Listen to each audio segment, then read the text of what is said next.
नमस्ते बच्चों, कैसे हैं आप सब? बोलो। बोलो यार, दोस्तों को सबको आ जाएं जल्दी जल्दी।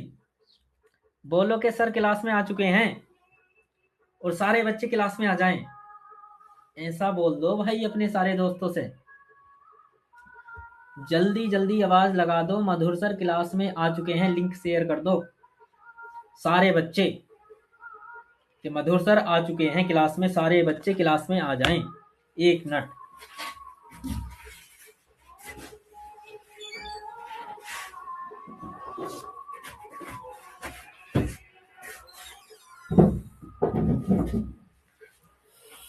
तो भाई लाल लालियो, और बताओ कैसे हो सब?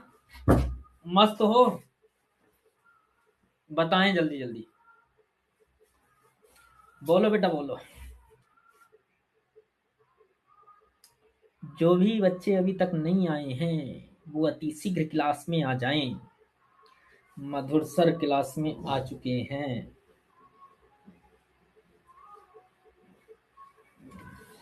हाँ बोलो बेटे। सभी बच्चे क्लास में आ जाएं।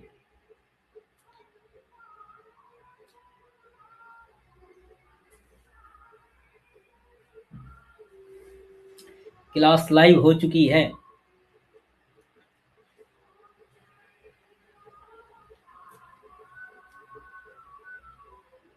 सोनिका, मुकुल, नेहा, गौरव, शिवम। तो बोलो सबसे जल्दी से आ जाएं। और भी यार दोस्त जो हैं, जो भी क्लासमेट हैं, सबको बोल दो कि भाई सर क्लास में आ चुके हैं, आ जाओ सब। और क्लास आज फिर वही होगी अपनी, अच्छी खासी धूम धड़ाके वाली।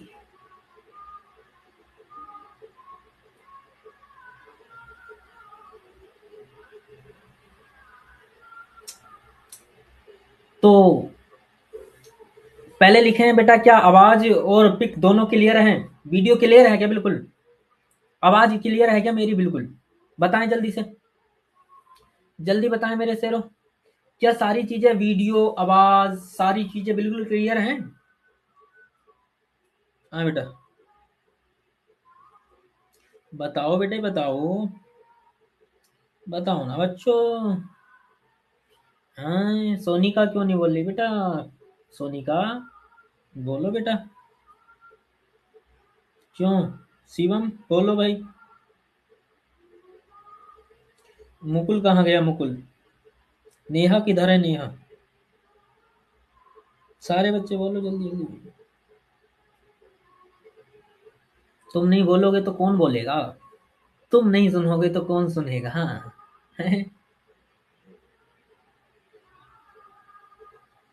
बताओ भैया।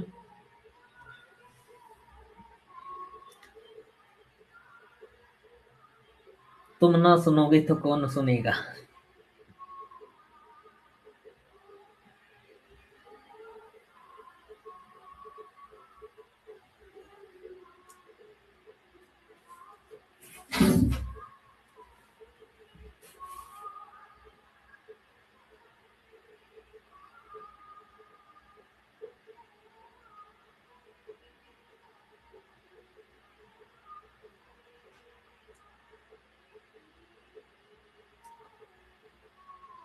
बोलो बेटा।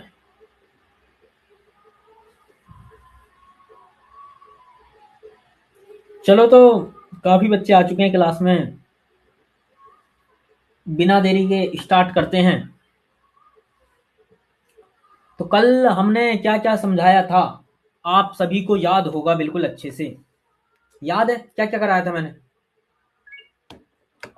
बताओ क्या क्या कराया था।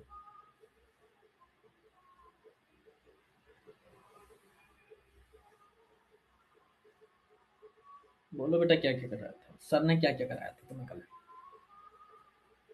हैं? अच्छा बताओ। कल हमने परावर्तन के नियम कराए थे। कराए थे क्या परावर्तन के नियम? परावर्तन का नियम बताओ, कौन बताएगा? लिखो जल्दी से, परावर्तन के कितने नियम है? लिखो जल्दी बेटा। परावर्तन के कितने नियम बताए थे हमने? 2, 3, 4 बताओ। आज हम देखते हैं। बताओ राजा बेटा। रानी बिटिया बताओ जल्दी से। परावर्तन के कितने नियम बताए थे सर ने? हम्म। 2 बताए थे कि 3 बताए थे? 2 बताए थे। अच्छा बिटिया। सोनिका। बताओ कौन कौन से थे? पहला नियम बता दो। बताओ। अजय बताओ, आपतन कोण को किससे प्रदर्शित किया था? आपतन कोण को बताया था ना, आपतन कोण किससे प्रदर्शित किया था? बताओ जल्दी से। आपतन कोण को किस चीज से रिप्रेजेंट किया था हमने? बताइए जल्दी से। प्यारे लाल लालियों, प्यारे मोहन बच्चों, हमारे प्यारे कामचोर बच्चों, जो ये दीवार से टिक के बैठे हैं, आप सभी को मैं सूचित करता हूं कि कृपया एक्टिव होकर बैठें, तभी दिमाग में अच्छा समझ आएगा। अगर दीवार से टिकोगे तो फिर दिमाग भी टिक जाएगा। ऐ भाई बाल को बोलते क्यों नहीं हो मेरे शेर?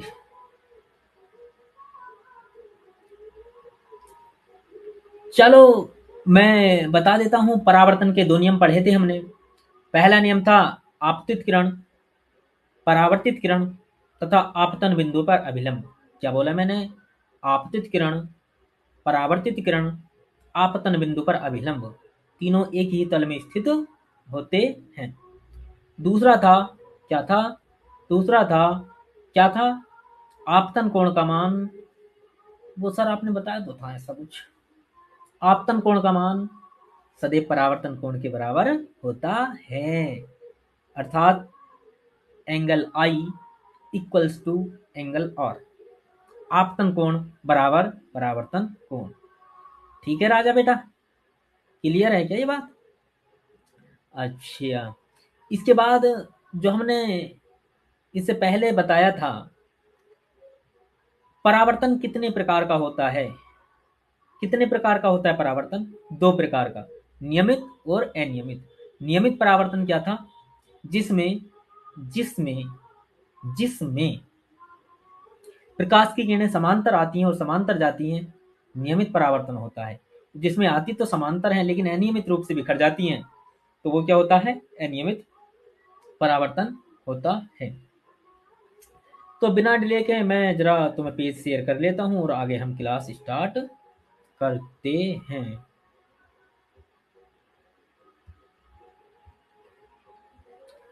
एक मिनट प्यारे बच्चों, एक मिनट, एक मिनट, एक मिनट, एक मिनट, एक मिनट, एक मिनट, एक मिनट, एक मिनट, एक मिनट, एक मिनट, एक मिनट, एक मिनट, एक मिनट, एक मिनट, एक मिनट, एक मिनट, एक मिनट।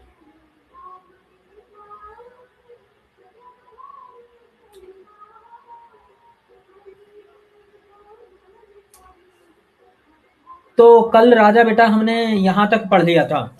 कहां तक पढ़ा था? अपवर्तन के कारण। कहां तक पढ़ा था? अपवर्तन के कारण। यहां तक ही पढ़ा था ना, अपवर्तन के कारण। तो मैंने बताया था अपवर्तन का कारण होता है माध्यम का घनत्व। मतलब जैसे जैसे घनत्व में चेंज होता है, जैसे जैसे घनत्व में चेंज होता, उसके कारण अपवर्तन होता है। इससे पहले हमने क्या क्या बताया था? तो देखो, अपवर्तन बताया था। अपवर्तन क्या होता है?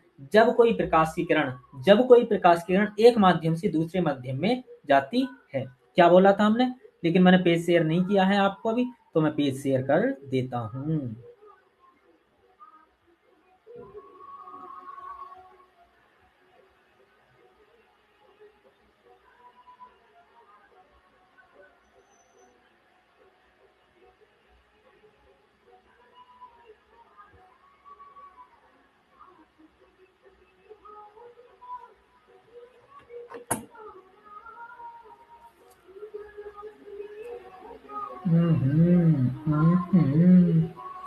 अब ये तो गलत हो गया, ये तो गलत हो गया, ये तो गलत हो गया। अरे बताओ बेटे, क्या तुम्हारे सामने कोई पेज आ गया है? बताओ रे बताओ, बताओ रे बताओ, बताओ रे बताओ, बताओ भाई राजा बेटा, बताओ। आया क्या सामने कुछ? आ गया सामने कुछ? बोलो भाई। सो गए क्या? बोलते कैसे नहीं है? अभी तक नहीं बोल रहे?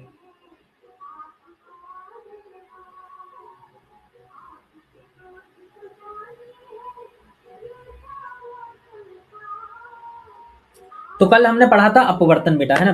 और अपवर्तन में हमने क्या पढ़ा था? जब कोई प्रकाश की किरण एक माध्यम से दूसरे माध्यम में जाती है तो अपने मार्ग से थोड़ा विचलित हो जाती है, और यही घटना क्या कहलाती है? प्रकाश का अपवर्तन कहलाती है। उसके बाद हमने पढ़ा था कि जब कोई प्रकाश की किरण विरल माध्यम से सघन में जाती है, जब कोई प्रकाश की किरण विरल से सघन में जाती है तो वो अभिलंब की ओर झुकती है, और जब सघन से विरल में जाती है तो अभिलंब से दूर हटती है। दोनों चित्र आपके बने हुए हैं। और अपवर्तन का कारण हमने बताया था कि माध्यम के कणों का घनत्व, मतलब घनत्व में जैसे जैसे चेंजिंग होती है अपवर्तन की घटना भी होती है। अच्छा, अपवर्तन के कितने नियम थे बताएगा क्या कोई? लाल या लाली? अपवर्तन के कितने नियम थे बेटा? बताओ जल्दी से, अपवर्तन के कितने नियम थे? अपवर्तन के नियम थे मेरे शेर दो। कितने नियम थे बेटा? दो। पहला नियम क्या था? पहला नियम, नियम नंबर एक। अरे वो सर आपने बताया तो था, लेकिन मैंने रात खाना खा लिया क्लास के बाद ज्यादा, और वो सर आलू के पराठे बने थे, जिसके कारण मैंने एक पराठा ज्यादा खा लिया और मेरे को नींद आ गई, सो मैं रिवीजन नहीं कर पाई। तो रानी बिटिया ये बताओ, जब रिवीजन नहीं किया तो कैसे काम चलेगा? बताओ बताओ बताओ बताओ। अरे जब रानी बिटिया, जब तुमने खाना ज्यादा खा लिया तो फिर पढ़ कैसे पाओगे? बात तो सही है सर, बात तो सही कह रहे हो तुम। तो रानी बिटिया, थोड़ा खाना कम खाओ, और खाना कम खाओ तो तभी पढ़ाई होगी, क्योंकि यदि आज थोड़ा कम खाओगे तो कल को फिर अच्छा खाओगे। कैसे खाओगे? पूछो कैसे खाओगे? अरे कल तुम रानी बिटिया जब परसेंटेज 95% लाओगी कम से कम, तो कल मम्मी पापा दोनों खिलाएंगे तुम्हें। और फिर जब लल्ली रिश्तेदारी में कहीं भी जाओगी तो क्या होगा? सब कहेंगे भाई हमारी रानी बिटिया के इतने परसेंटेज आए हैं। तो उसके लिए भाई थोड़ा तो मेहनत बनती है ना? तो मेहनत तो करनी पड़ेगी, मेहनत का कोई विकल्प नहीं है। तो आते हैं फिर टॉपिक की ओर। तो अपवर्तन के दो नियम थे। पहला नियम था आपतित किरण, दूसरा अपवर्तित किरण, तीसरा अभिलंब। क्या बोला हमने? आपतित किरण, अपवर्तित किरण और अभिलंब। आपतित किरण, अपवर्तित किरण, आपतन बिंदु पर अभिलंब, तीनों एक ही तल में स्थित होते हैं। देखो अपवर्तन और परावर्तन का लाल लालियो नियम एक है। वहां परावर्तित थी, यहाँ अपवर्तित है, बाकी सारी डेफिनेशन सेम है। तो क्या हुआ कि आपतित किरण, अपवर्तित किरण, आपतन बिंदु पर अभिलंब, तीनों एक ही तल में स्थित होते हैं। दूसरा नियम क्या था रानी बिटिया? दूसरा नियम था आपतन कोण की ज्या, ज्या बोलते हैं साइन को। आपतन कोण की ज्या तथा अपवर्तन कोण की ज्या का अनुपात नियत रहता है, अर्थात साइन आई बटे साइन आर बराबर नियतांक। ये था। तो ठीक है, बढ़ते हैं हम आगे की ओर। तो देख लो राजा बेटा, अपवर्तन का कारण बता दिया था सर ने कि माध्यम के कणों का घनत्व होता है। अब अपवर्तन की कुछ घटनाएं देखो तुम। अरे देखो भाई देखो, अपवर्तन की घटनाएं। पेंसिल का टेढ़ा दिखना, टेढ़ा है टेढ़ा, ढक्कन कर लो इससे, टेढ़ा कैसे दिखता है? तुम अभी ऐसे करके एक बोलो, ये लिया कांच का गिलास, ये थोड़ा सा नीचे से गोल सा है कुछ डिजाइन में, इसमें भर दिया पानी, ठीक है? जब आप इसके अंदर पेन डालोगे, जब आप इसके अंदर पेन डालोगे, ये मान लो पेन है, तो उसे ऐसे ही दिखना चाहिए था। कैसे दिखना चाहिए था उसको? उसको ऐसे दिखना चाहिए था, ऐसे करके, ऐसे करके, ऐसे करके, ऐसे करके, ऐसे करके, ऐसे करके, ऐसे करके, ऐसे करके, ऐसे करके, ऐसे करके। लेकिन वो ऐसे नहीं दिखता है। वो कैसे दिखता है? वो थोड़ा सा वो थोड़ा सा वो थोड़ा सा ऐसे दिखता, ऐसे करके, ऐसे करके, ऐसे करके, ये दिखता। अब यहाँ से आप देख रहे हो यूं करके, ये है, ये आप देख रहे हो। आपने बोला मम्मी मम्मी मम्मी, हमने तो एक आविष्कार कर दिया। मम्मी ने पूछा क्या कर दिया? ये देखो मम्मी पेन, ये बाहर, ये देखो, ये तो पेन बाहर बिल्कुल सीधा है, और इसको हम पानी में डालते हैं टेढ़ा हो जाता है। मम्मी भी खुश हो गई। अरे भाई, हमारे बालक तो अच्छे पढ़ रहे हैं।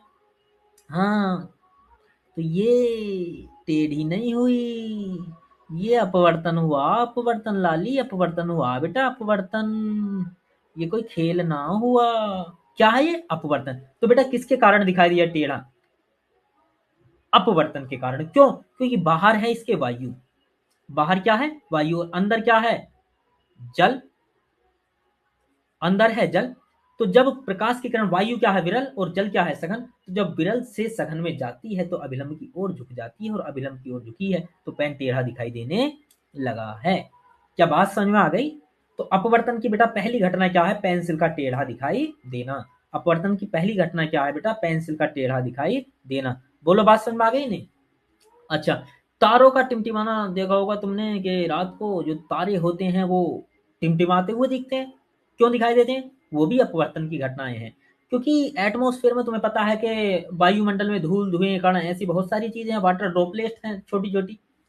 उनके कारण क्या होता है? प्रकाश का अपवर्तन होता है, और अपवर्तन के कारण बेटा क्या होता है?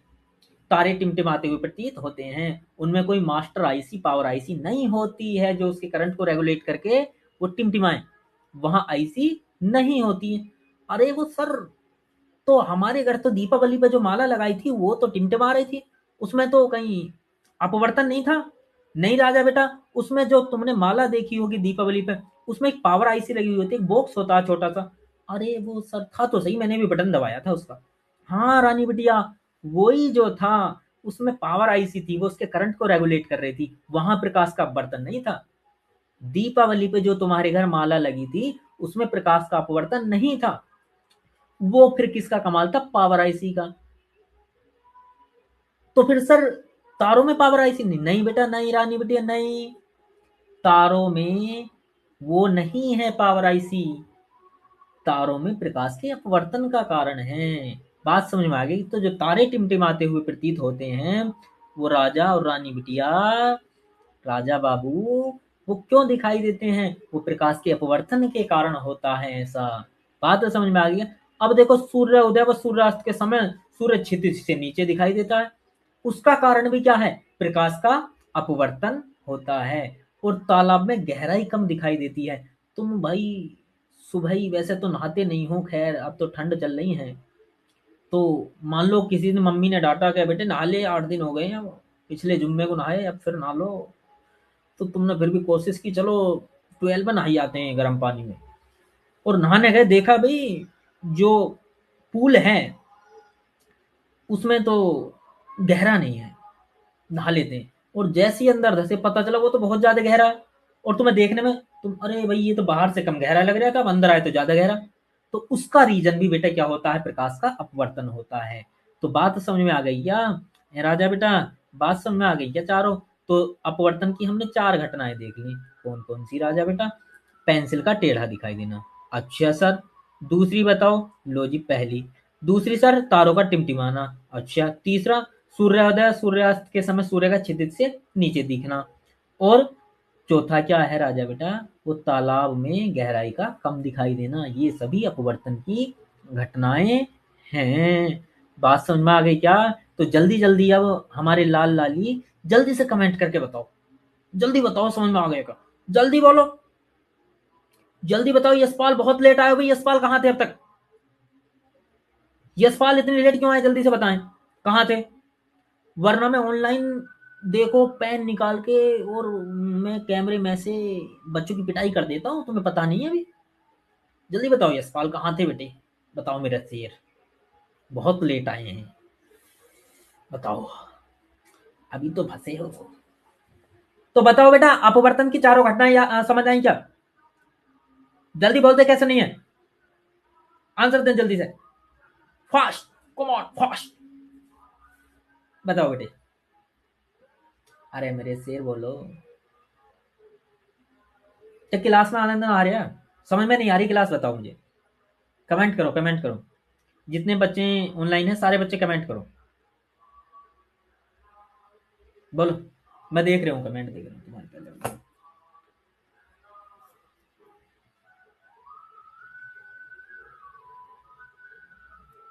समझ में नहीं आया? सोनिका दोबारा कमेंट करो बेटा, क्या समझ में नहीं आया, बताओ जल्दी से।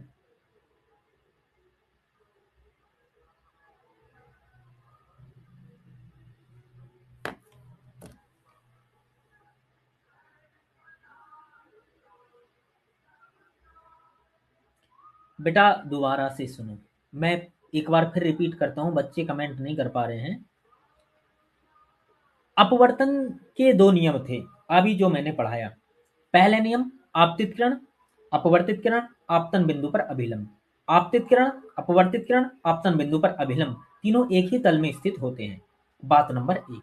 बात नंबर दो है बेटा, नियम नंबर दो, आपतन कोण की ज्या तथा अपवर्तन कोण की ज्या का अनुपात नियत रहता है। ठीक है राजा बेटा, अपवर्तन के दो नियम। अब वो पूछ सकता है, विकल्प में भी पूछ सकता है कि निम्न में से कौन सी घटनाएं अपवर्तन का परिणाम है, या कौन सी घटनाएं अपवर्तन के फलस्वरूप होती हैं, या अपवर्तन का रिजल्ट कौन सा है। तो आप ध्यान रखना है, नंबर एक, पेंसिल का टेढ़ा दिखना। मैंने बताया है आपको कि आप एक गिलास में, कांच गिलास, उसमें पानी लें और पेन को डालें और आप देखेंगे कि पेन टेढ़ा दिखाई देता है। तो वो जो टेढ़ा दिखाई देता है वो क्यों होता है, उसका रीजन है मेरे शेर, अपवर्तन।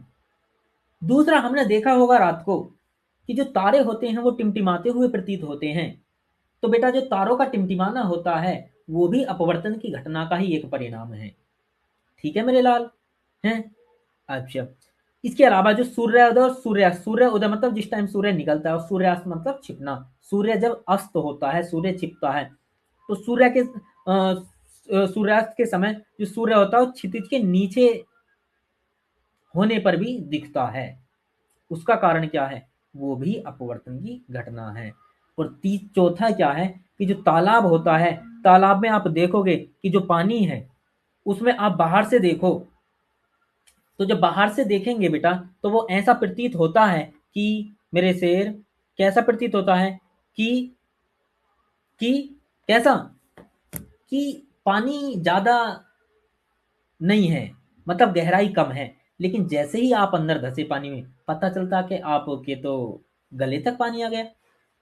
तो वो जो तली कम गहरी दिखाई देती है, उसका रीजन भी मेरे शेर प्रकाश का अपवर्तन ही होता है। आई होप समझ में आ गया होगा। अब देखते हैं बेटा आगे। अपवर्तन के नियम मैं अभी बता चुका हूं, है ना। तो अपवर्तन के कितने नियम है, अपवर्तन के नियम है बेटा दो। अपवर्तन के कितने नियम है, दो। पहला नियम, पहला नियम, और यह है दूसरा नियम। तो पहला नियम क्या था, आपतित किरण, अपवर्तित किरण, मैं यहाँ किरण लिख दे रहा हूँ, किरण, इसे कुछ बच्चे यहाँ भी लिख देता हूँ, किरण। आपतित किरण, अपवर्तित किरण, अभिलंब, तीनों एक ही तल में स्थित होते हैं। पहला नियम क्या हुआ, आपतित किरण, अपवर्तित किरण, आपतन बिंदु पर अभिलंब। क्या, आपतित किरण, अपवर्तित किरण, आपतन बिंदु पर अभिलंब, तीनों एक ही तल में स्थित होते हैं। और दूसरा नियम क्या है मेरे से, दूसरा नियम क्या है, दूसरा नियम, आपतन कोण की ज्या, आपतन कोण की ज्या तथा अपवर्तन कोण की ज्या का अनुपात नियत रहता है। अर्थात साइन, अर्थात साइन आई बटे साइन आर बराबर नियतांक। बात समझ में आ गई क्या बेटा, ठीक है। तो आपतन कोण की ज्या बटे अपवर्तन कोण की ज्या बराबर नियतांक। तो इस नियम को क्या बोलते हैं, स्नेल का नियम भी बोलते हैं। राजा बेटा क्या बोलते हैं इसको, स्नेल का नियम। तो इसको और क्या बोलते हैं, मैं इसको कलर दूसरा करके मार्क कर देता हूं, ये बात याद रखनी है आपको। इसको क्या बोलते हैं राजा बेटा, इसको अपवर्तन का नियम भी बोलते हैं। इसको, सॉरी, स्नेल का नियम भी बोलते हैं। किसको, अपवर्तन के दूसरे नियम को। स्नेल का नियम कहते हैं। और क्या होता है, साइन आई बटे साइन आर बराबर नियतांक। क्या समझ में आ गया? बताओ बेटे, बताओ जल्दी से, अरे बताओ, बोलो भाई, बच्चों बोलो, क्या रे बच्चों बोलो, बोल क्यों नहीं रहे भाई? सो रहे हैं क्या? दीवार से टिका हुआ है क्या कोई सा? अभी देख रहे हो तुम्हें, रुक जाओ रुक जाओ, रुको रुको रुको रुको रुको। अब क्यों हो रहे हो सीधे? अब क्यों हो रहे हो सीधे? बैठो दीवार से टिक के। मतलब मैं कुछ कह नहीं रही हूँ, दीवार से टिक के एकदम से मैंने देखना बंद कर दिया। मुझे दिख रहे हो ये सोनिका सीधी क्यों नहीं बैठी? सोनिका और ये गौरव, गौरव कैसे टेढ़ा बैठा भाई? अच्छा यशपाल तुम भी ऐसी बैठे हो? अबे बेटे कमर सीधी करके बैठ, तभी तो समझ में आएगा। सोच रहे हो सर अरे मैं वही देख लेता हूँ, अंतर्यामी हूँ मैं। अब बैठे हो ना सीधे, ऐसी बैठना है, ठीक है ना? पढ़ना तो पड़ेगा, ठीक है। चलो बेटे आगे बात कर लेते हैं हम इमेज की, प्रतिबिंब की। क्या बात करते हैं बेटा? इमेज, प्रतिबिंब। तो प्रतिबिंब, प्रतिबिंब, प्रतिबिंब क्या होता है? देखो ऐसे मानो यहां कोई वस्तु है, ठीक है राजा बेटा, यहां से कोई प्रकाश की किरण चली और यहाँ मान लो कोई भी है, लेंस है, दर्पण है, और वो यहाँ से ऐसे निकल गई और दूसरी प्रकाश किरण ऐसे निकल गई और इन दोनों ने एक दूसरे को यहाँ काटा।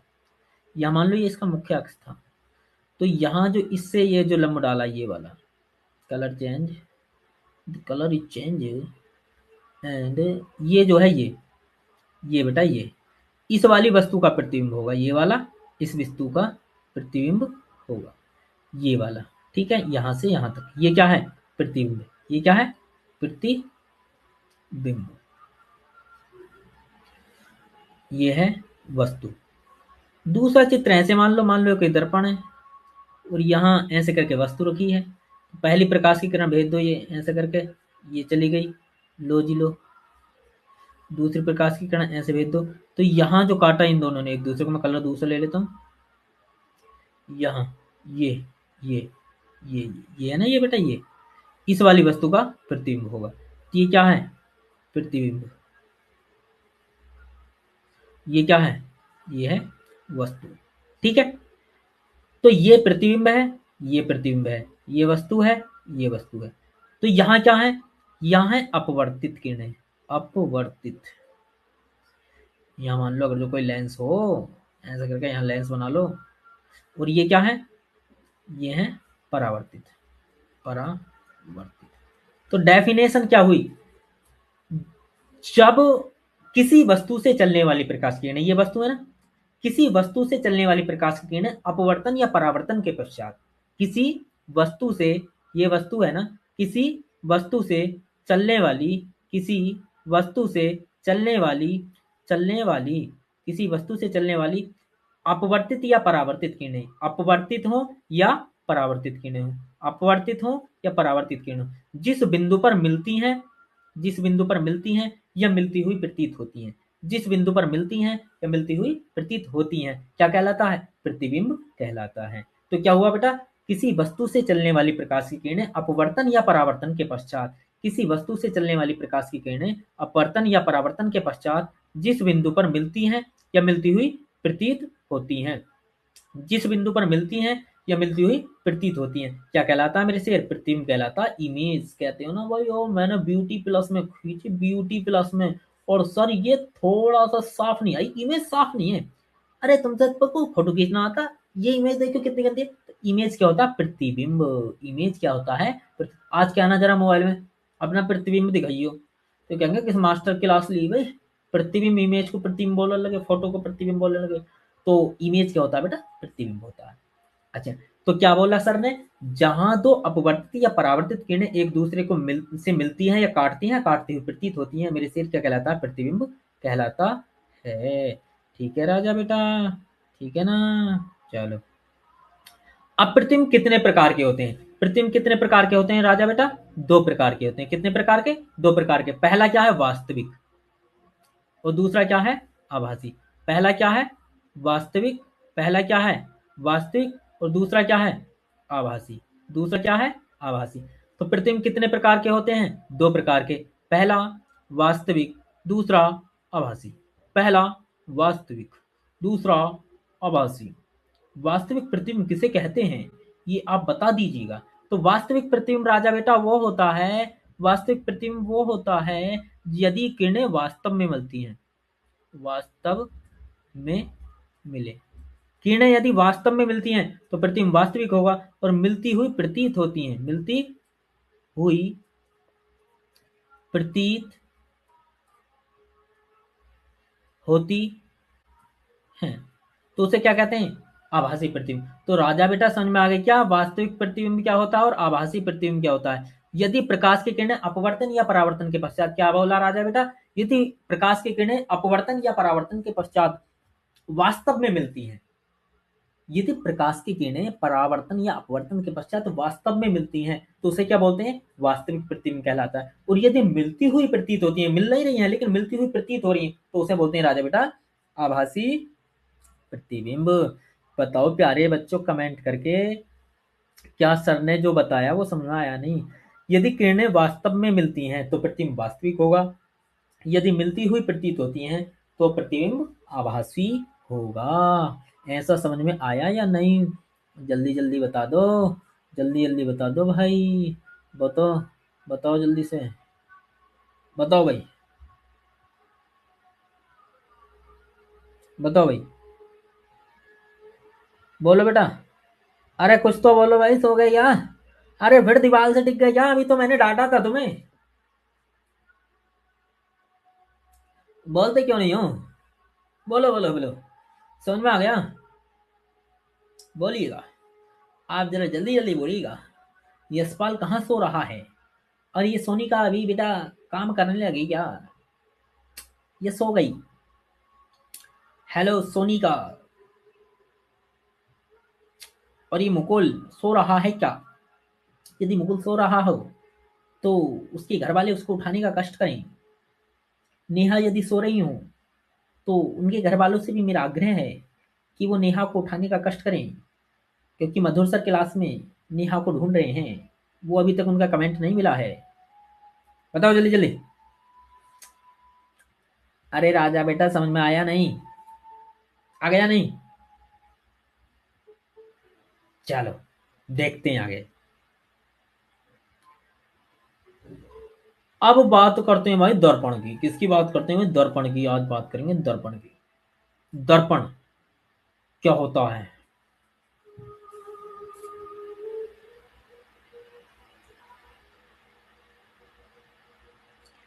तो इसको बनाने का तरीका देख लेते हैं। ठीक है जी, ये मान लो, ये ऐसे करके मैंने लिया कांच का खोखला गोला। क्या ये क्या राजा बेटा? कांच का, कांच का, कांच का खोखला गोला। क्या है? कांच का खोखला गोला। अरे सर कांच का खोखला गोला लिया है आपने? हाँ बेटा ये पारदर्शी है, पारदर्शी है, पारदर्शी है। और सर पारदर्शी किसे कहते हैं? तो राजा बेटा पिछली क्लास देखनी पड़ेगी। पारदर्शी और अपारदर्शी हमने बताए थे। पारदर्शी, पारदर्शी क्या होते हैं? अपारदर्शी क्या होते हैं? अपारदर्शी क्या होते हैं? अपारदर्शी। और भैया पारभाषक क्या होते हैं? पारभाषक क्या होते हैं? बताओ। पारदर्शी, पारभाषक, अपारदर्शी क्या होते हैं? क्या होते हैं बताओ? अरे बोलो, बोलो, बोलो भाई बोलो।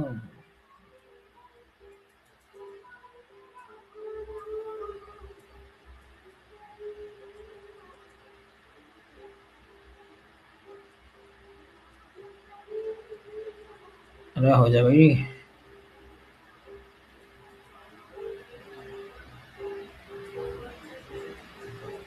हो जाए ना, हो रही मत हो मैं क्या बस की। ठीक है चलो कोई ना, हो रहा हो ना हो। तो अब यहाँ क्या करते हैं बेटा? इसे आप देखो। कांच का मैंने क्या किया? कांच का खोखला गोला लिया। मैंने क्या किया राजा बेटा? कांच का खोखला गोला लिया, कांच का खोखला गोला लिया। और ये यहाँ से ऐसे करके सीधा काट दिया। ठीक है। यहाँ से काट दिया, ये कैंची थी हमारे पास और हमने इसको काट दिया। एक मान लो यहाँ से काट लिया, दोनों बनाने हैं ना हमें, तो ये देख लो। अब इस वाले पार्ट को यहाँ ले आए, इस वाले को, ए वाले को यहाँ ले आइए,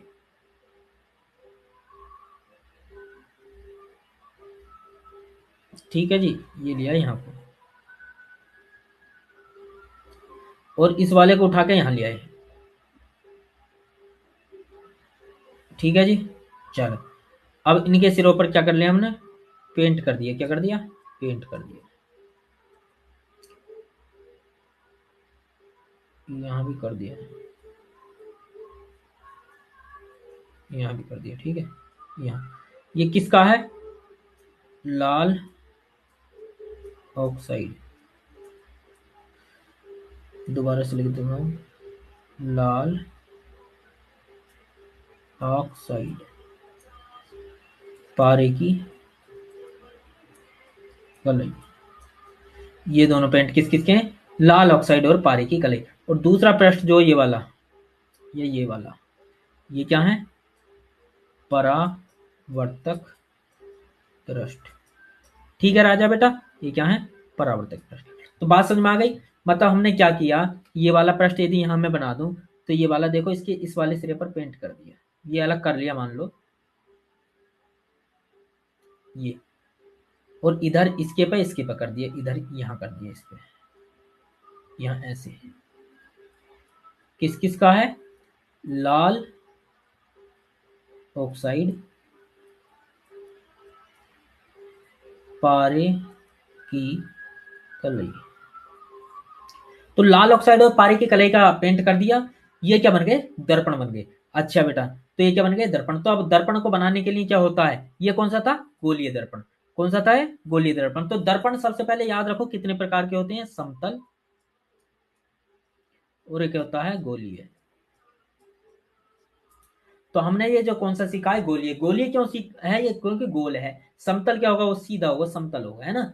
तो हमें जो पढ़ना है वो समतल दर्पण पढ़ना है, और मैंने बताया कि समतल दर्पण है। तो समतल दर्पण, सॉरी गोलीय दर्पण, गोलीय दर्पण बनाने के लिए सबसे पहले क्या करते हैं, कांच का खोखला गोला लो, लिया हमने सर। अच्छा, कहाँ लिया, ये लिया, कांच का खोखला गोला लिया। अब इसको काट लिया दो पार्टों में, ये देखो काट लिया। अब इसके एक सिरे पर पेंट कर दिया, कर दिया।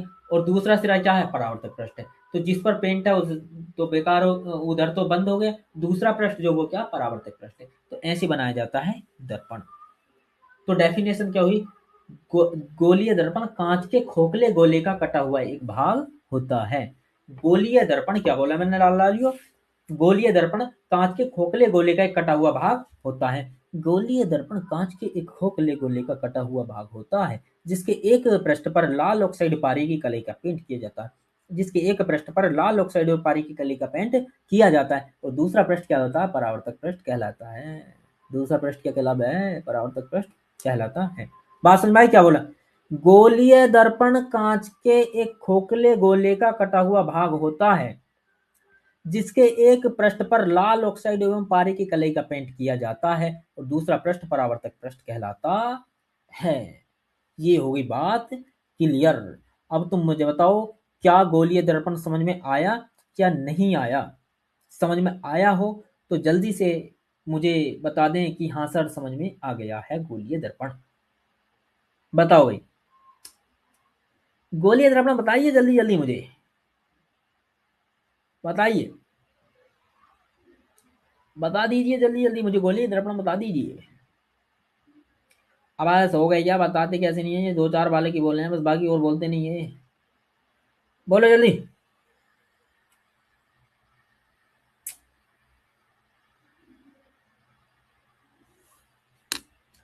बोलो बेटे बोलो।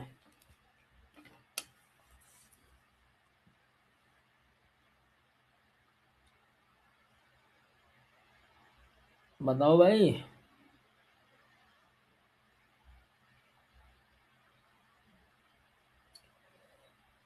अरे बोल जाओ।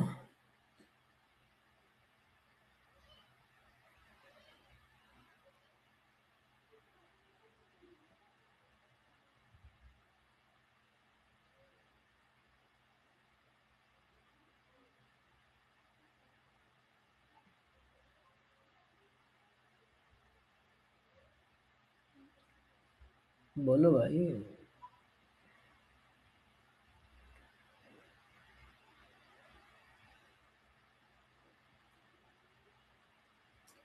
अरे बताया नहीं, क्यों नहीं बोल रहे?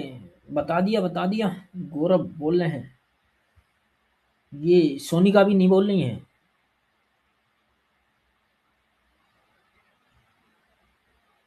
बोलो।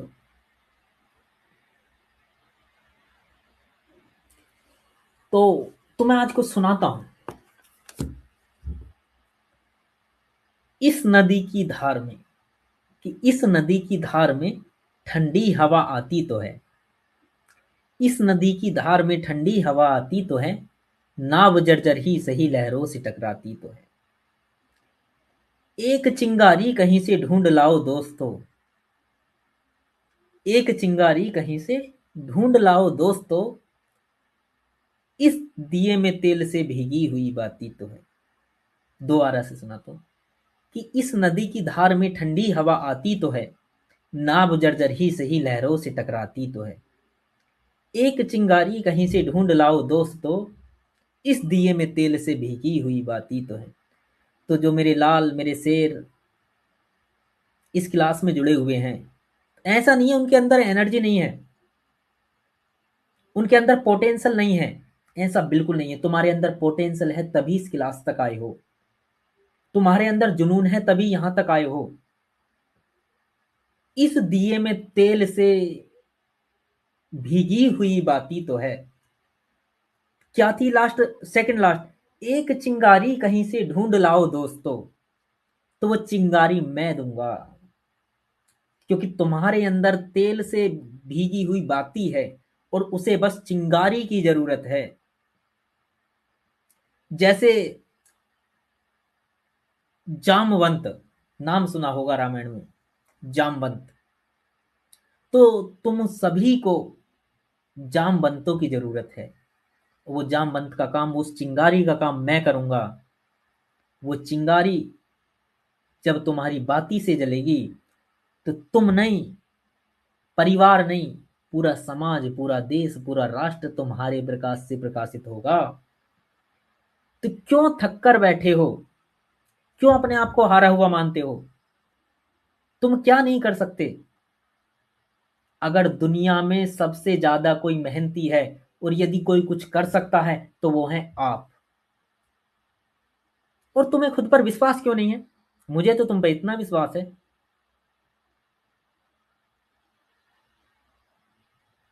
तुम्हारे अंदर वो सूर्य है, वो ऊर्जा है, वो एनर्जी है, वो पोटेंशियल है, जो कोई नहीं कर सकता वो आप कर सकते हैं। और वो मैं आपके अंदर देख रहा हूं। तुम नादान हो, तुम अपने सूर्य को जानते नहीं हो। जिस दिन तुम अपना सूर्य, अपनी शक्ति पहचान जाओगे, तो सफलता, ये एग्जाम, ये छोटे मोटे एग्जाम क्या चीज है आपके लिए? वो तो बाई प्रोडक्ट हैं। इसके बाद जो आपको मिलने वाला है, वो जो क्रीम होगी, वो तो क्यों अपने आप से डरते हो? तुम्हारे मन ने तुम्हें अपने बस में कर रखा है। वो है नहीं पंक्ति, कि मन के हारे हार हैं, मन के जीते जीत। तो क्यों मन से हारे हुए हो? अरे तुम्हारे अंदर वो पोटेंशियल है। जरा पूछो अपने पापा से, जरा पूछो अपनी माँ से, जो रात को नींद नहीं आती है।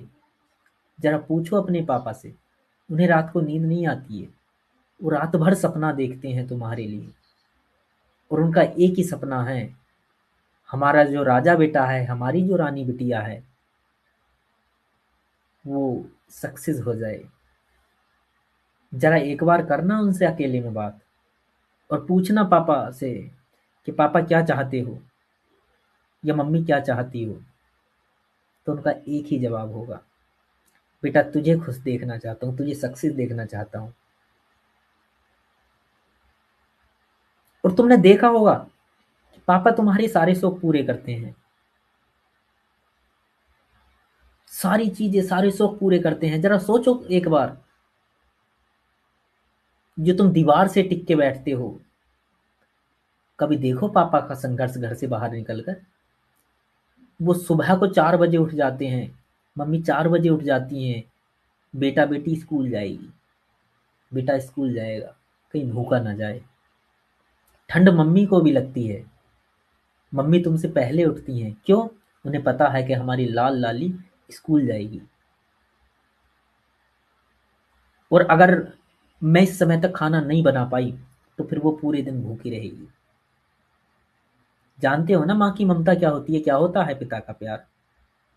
तो फिर क्यों तुम मेहनत नहीं करते? दो जवाब, क्यों मेहनत नहीं करते?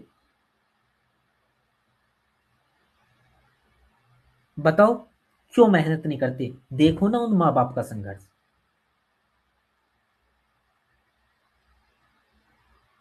जिस दिन उनके संघर्ष को देख लिया, खुद पे खुद मेहनत करने लगोगे। और ये मैं कोई हवाबाजी नहीं कर रहा हूं, मैं रियल बात बता रही हूं। तो आज क्या टाइम हुआ है? 5:49। 5:50 होने वाले हैं। आज के बाद बोर्ड के केवल 67-68 डेज हैं। अगर उन माँ बाप को खुश करना चाहते हो तो फिर लगा दो पूरी जान।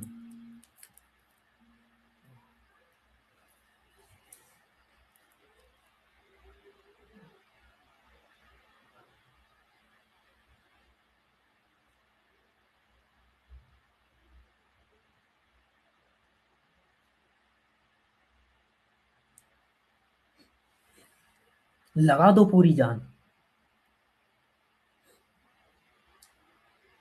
कल खुश होंगे वो कि जो हमारी मेहनत थी, हमने मेहनत की थी, अपने बेटे बेटी को पैसे दिए थे समय से, उसको सुबह नाश्ता तैयार दिया।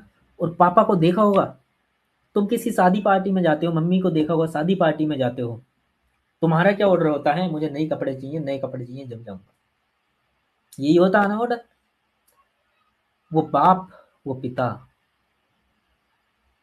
वो पुराने कपड़ों में चले जाते हैं, लेकिन वो सोचते हैं कि मैं भले से पुराने कपड़े में चला जाऊं, लेकिन जो मेरा बेटा बेटी है उसकी इच्छा जरूर पूरी कर दूं।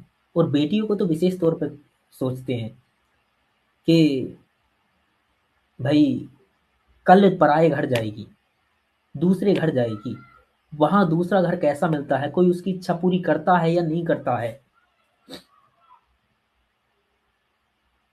इसलिए मैं अपने घर तो इसके शौक पूरे कर दूं। और तुम उस बाप, उस माँ के समर्पण को भूल जाते हो। मैं लगातार क्लासों में एक ही बात समझाता हूँ। आप देखो, पढ़ाई करना एक पैरामीटर, पढ़ाई का पैरामीटर माना जाता है गवर्नमेंट जॉब। किसी दिन समय मिला क्लास में तो मैं एक कहानी सुनाऊंगा गवर्नमेंट जॉब की। क्या गवर्नमेंट जॉब सब कुछ है? आज सबसे बच्चों से एक क्वेश्चन पूछा जाता है कि आप बड़ा होकर क्या बनना चाहते हो? तो कोई बताएगा डॉक्टर बनना चाहता हूँ, कोई मास्टर बनना चाहता हूँ, कोई आईएएस बनना चाहता हूँ, कोई पीसीएस बनना चाहता है। लेकिन मैंने देखा है आज की तारीख में देश में बहुत ज्यादा ऐसा माहौल है, सरकारी नौकरी वाले सुसाइड कर रहे हैं। वो तो सरकारी नौकरी में थे ना, क्यों सुसाइड कर रहे हैं? इसलिए बेटा पढ़ो लिखो, पढ़ाई लिखाई जरूरी है, लेकिन उससे भी जरूरी है आपका जीवन। सरकारी नौकरी हर चीज का पैरामीटर नहीं है। सरकारी नौकरी के बाद आपके जीवन में खुशी आएगी ऐसा कोई नहीं है। आपको जरूरी है पढ़ाई के लिए के बाद बनना एक अच्छा इंसान, जिससे कल देश समाज माँ बाप जिन्होंने तुम्हें पाल के बड़ा किया है, उस काबिल किया है, उनकी सेवा कर सको, उनके काम आ सको। और यदि आप समाज देश राष्ट्र माँ बाप के काम नहीं आ सकते तो बेकार है आपकी पढ़ाई। कितने सारे ऐसे आईएएस अधिकारी, बहुत सारे आज की तारीख में छापे लगते हैं, इतना पैसा कहाँ से आता है? कहां से आता है इतना पैसा? एक मिनट बेटा, वो सब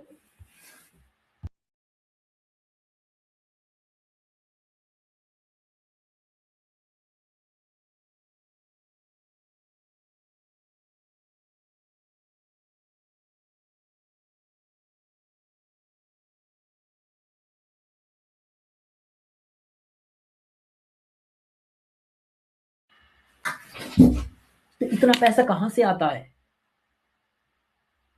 आपको मेहनत करनी है, सही दिशा में करना है। अपने माँ बाप का संघर्ष देखो, कितनी मेहनत करते हैं बेचारे वो। तो इसलिए जो मैं क्लास में कराता हूँ, आज मैंने 5-7 मिनट लिए इस बात में, लेकिन मैं जरूर मानता हूं कि इस बात का कहीं यदि आप ध्यान से सोचेंगे, आज क्लास के बाद 5 मिनट बैठकर सोचना कि सर ने क्या बोला, क्या बताया। क्या माँ बाप जो हम पर पैसा लुटाते हैं, जो बर्बाद कर रहे हैं, जो हमारी सारी खर्चों को समय से पूरा करते हैं, वो खुद अच्छा नहीं पहन पाते, वो अच्छा नहीं खाते, क्यों? उनके तुमसे सपने हैं, वो तुम्हारे लिए खर्च करना चाहते हैं सब। तो क्या तुम उनके खर्च का जो तुम्हारे ऊपर वो इन्वेस्ट कर रहे हैं, क्या उसका सही यूज कर रहे हो? और यदि नहीं कर रहे तो फिर क्या कर रहे हो?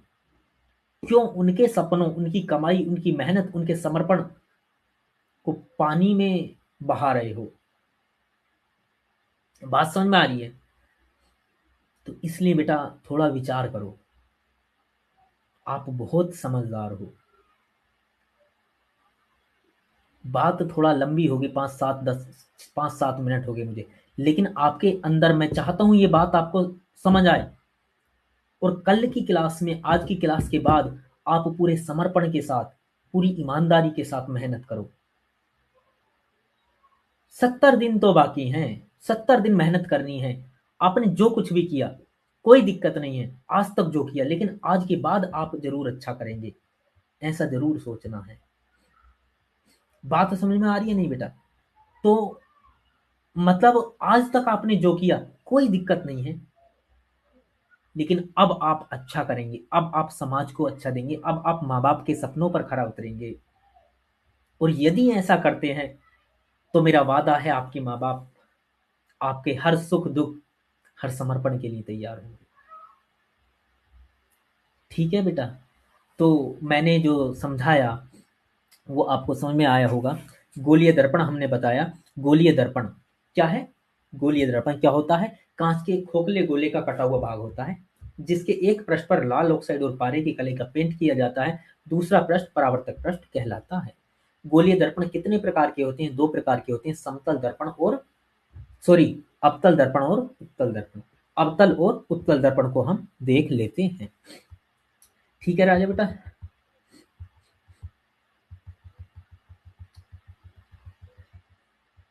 तो दर्पण के प्रकार क्या क्या होते हैं बेटा? समतल दर्पण और गोलीय दर्पण। पहला क्या होता है? समतल दर्पण, और दूसरा होता है गोलीय दर्पण। तो समतल दर्पण क्या होता है? समतल मतलब वो प्लेट पर है, समतल प्लेट पर। गोलीय दर्पण मतलब गोल पृष्ठ पर है। तो समतल दर्पण क्या होता है? समतल कांच की प्लेट पर लाल ऑक्साइड और पारे की कलई का पेंट कर दो, तो क्या हो गया? ये समतल दर्पण बन गया। और इससे क्या होता है? इससे वास्तविक प्रतिबिंब नहीं बनता है, ऐसा याद रखेंगे आप। ठीक है बेटा? अच्छा, इसके कुछ आगे गुण देख लेते हैं। गुण क्या है? प्रतिबिंब आभासी और सीधा बनता है। तो समतल दर्पण के गुणों में याद रखेंगे, प्रतिबिंब कैसा बनता है? आभासी बनता है और सीधा बनता है। वस्तु के आकार बराबर होता है प्रतिबिंब के आकार के। ठीक है बेटा? और जो प्रतिबिंब होता है, H/2 हाइट का आधा होता है। एक मिनट, इस पॉइंट को मैं मिस कर रही हूँ, है ना बालको बेटा?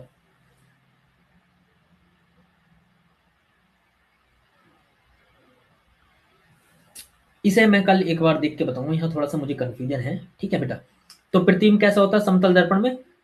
आभासी और सीधा होता है। वस्तु का आकार मतलब प्रतिबिंब का आकार बराबर वस्तु के आकार के बराबर होता है, ऐसा आप ध्यान रखेंगे। ठीक है बेटा?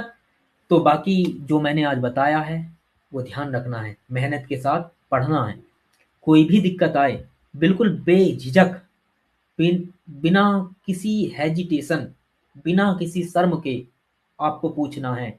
आज मैंने 5 या 10 मिनट आपके बर्बाद किए, उससे मुझे खेद है कि मैंने आपके 10 या 5 मिनट बर्बाद किए, लेकिन अगर मेरे इस समझाने का आप पर असर होता है, आप ये सारी बातें समझते हैं और आपके दिमाग में ये बैठ जाता है कि आज आपने कसम खा ली है, सौगंध खाई है कि माँ बाप की मेहनत को देखते हुए मुझे मेहनत करनी है, तो आज से ही लग जाओ 70 मिनट।